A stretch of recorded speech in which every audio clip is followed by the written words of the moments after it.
Steve Bannon wanted to get people talking, Tessa, in Europe, he has certainly succeeded. You might remember a few weeks back, Steve Bannon sat down with us here at Euronews. You can watch the full interview, just Google Euronews Steve Bannon, in which he talked about the state of Europe and how he thinks Europe is going to progress. Well, now he's gone one step further, and in an interview with the Daily Beast, he says he is going to set up a foundation here in Europe called The Movement.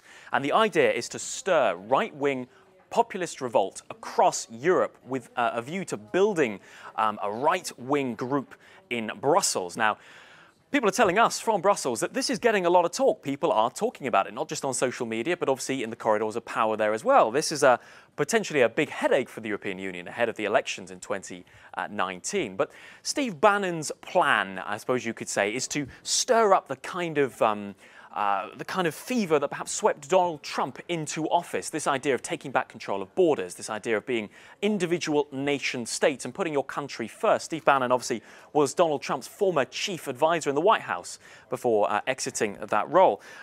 This has got a lot of people talking, establishment figures in the European Union, you could call them. Guy Verhofstadt, for example, backing the social media campaign that's come out of this called #BanBannon. This is an image shared by Guy Verhofstadt saying Steve Bannon's far-right vision and attempt to import Trump's hateful politics to our continent will be rejected by decent Europeans. He's calling on here #GenerationEurope to stop Bannon. We must stop Bannon is Guy Verhofstadt's stance.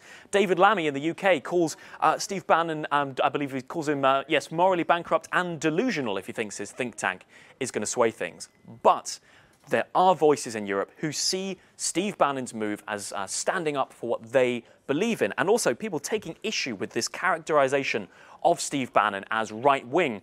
Martin commenting on our Euronews article saying, far right is nonsense, not liberal is what you mean. And also Mike Bates pointing out that George Soros has sponsored liberal causes through a similar foundation in the past. So he says he's just doing the same to Guy Verhofstadt as your best mate Soros. So what are your views on this? Is Steve Bannon in need in Europe, or is he stirring up bad feelings? You can let us know using #theCUBE.